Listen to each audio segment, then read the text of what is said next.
you around people and they always arguing, I be scared that, I don't want that energy to rub off on us, and the next minute you know we arguing because them motherfuckers.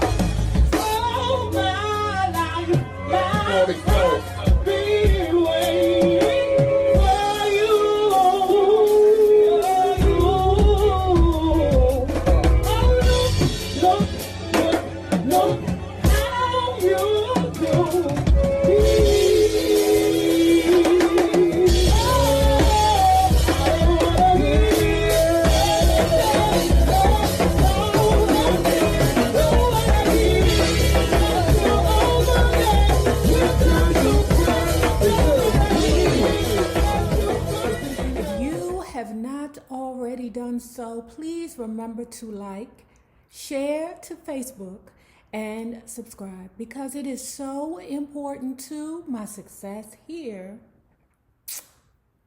on the YouTube. Right, if you are not a part of our book club, please remember to hit the Patreon link below or the join button here on YouTube, and for a small $5 fee you can be privy to all the shenanigans.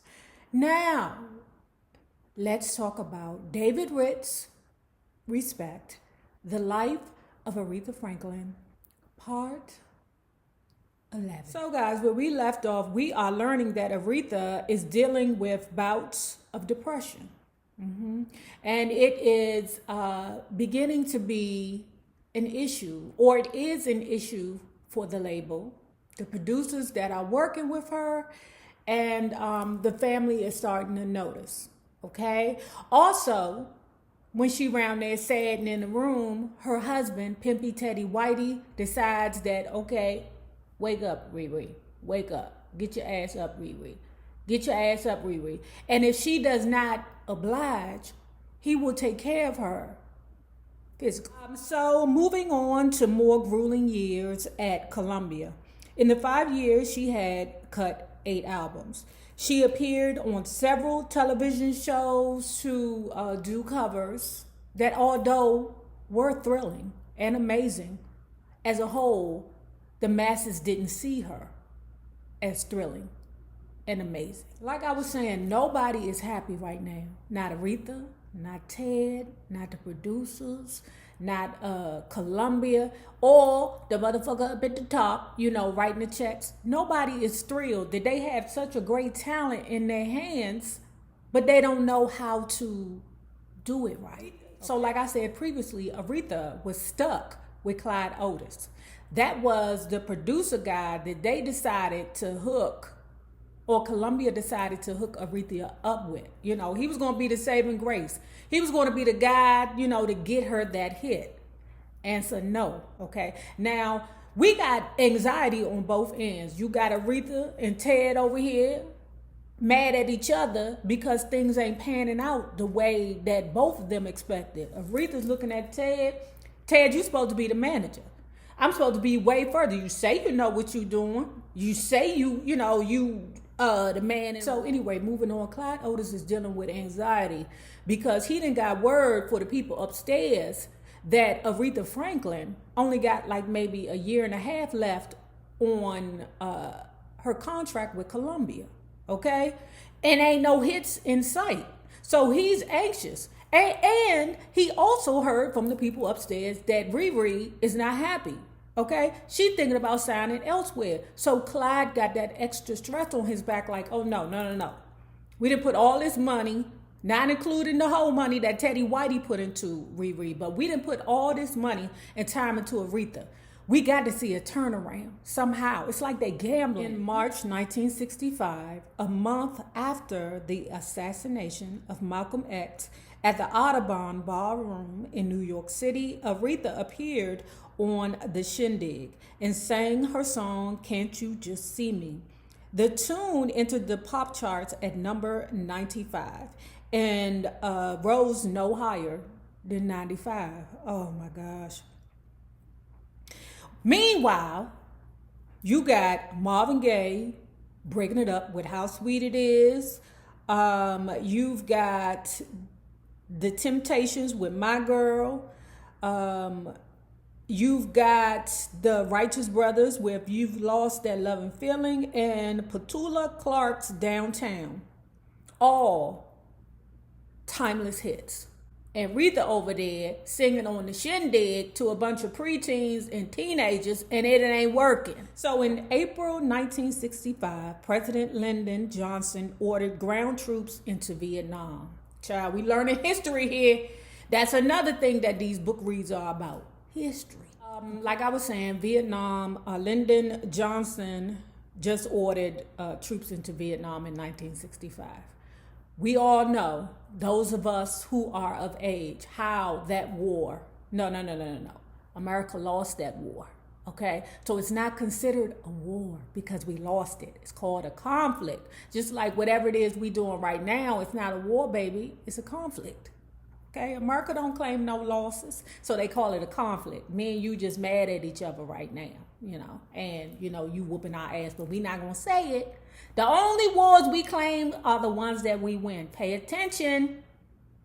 Uptown NayRob told you. In May, Aretha's One Step Ahead, yet another single, was released and it never crossed. It did climb into the R&B top 20. Hooray. Hooray, finally. But it wasn't pop, okay? It wasn't that sensation that they're looking for their young lady. So on May 29th, Billboard's reported that Columbia had recruited one of their A&R men, Bob Johnston, to bring Aretha to Nashville with the hope of duplicating his Patti Page, Hush Hush, Sweet Charlotte success. Those sessions in May and October of 1965 actually took place in New York and proved to be Aretha's last for the label, okay? I'm going to tell you that those two sessions were last. Why in a second. That same summer of 1965, between the two Johnston sessions that would be in May and October, Aretha had flown home to Detroit to help her brother and sisters celebrate CL Smooth's 19th year as a pastor at New Bethel. Carolyn says, I don't remember Ted being there at this event.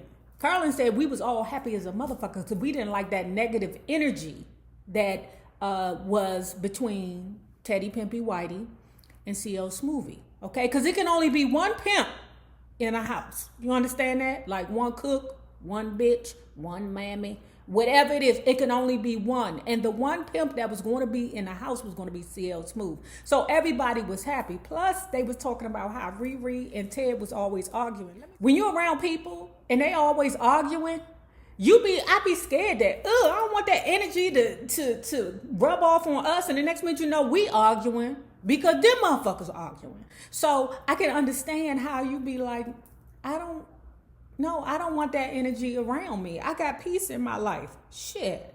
I don't need that energy around me. So it was calm, cool, and the family was happy to have Aretha back at home without Teddy Whitey Pimp. In actuality, Carolyn said she wanted to have her sister to herself. I get it. My sister wanted me to herself all the friggin' time. Okay? But I get it, because it's just peaceful.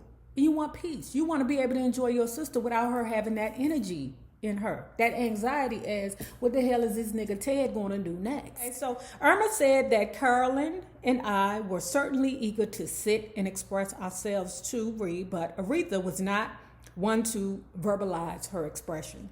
What she would do is that she would sing and put all her emotions into her music, and that would smack you in the face. You're right. After completing the last studio session with Columbia and after Daddy's anniversary, Aretha went into hiding.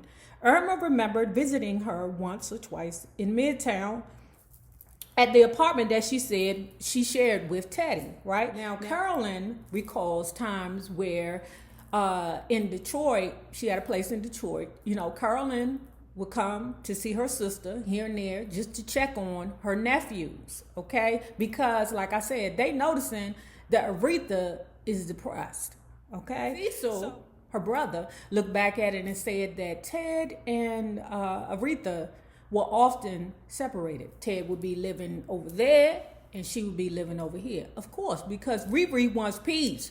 She already in her feelings because she cannot get this damn groove with this music. So she in her feelings, and the last thing she want to see is her fucking husband, Teddy Whitey Pimpy, wooing other bitches. So at this time, Aretha is over there away from her husband with her 3 boys. Finally, I'm glad she got all them motherfuckers, because you can't just have Teddy Whitey baby and then leave the first 2 over there with Big Mama. That's not right, bitches. That's not right. Go get your goddamn baby and then raise them all in the same house.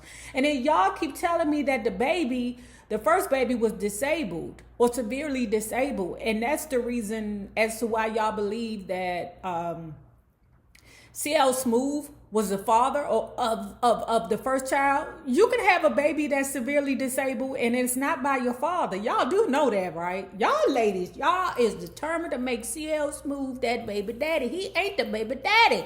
The baby daddy's name is Casanova or Romeo, one of them, okay? And then the aunt told y'all a couple of videos back who the baby daddy was. Aretha is seriously thinking about leaving Ted, okay?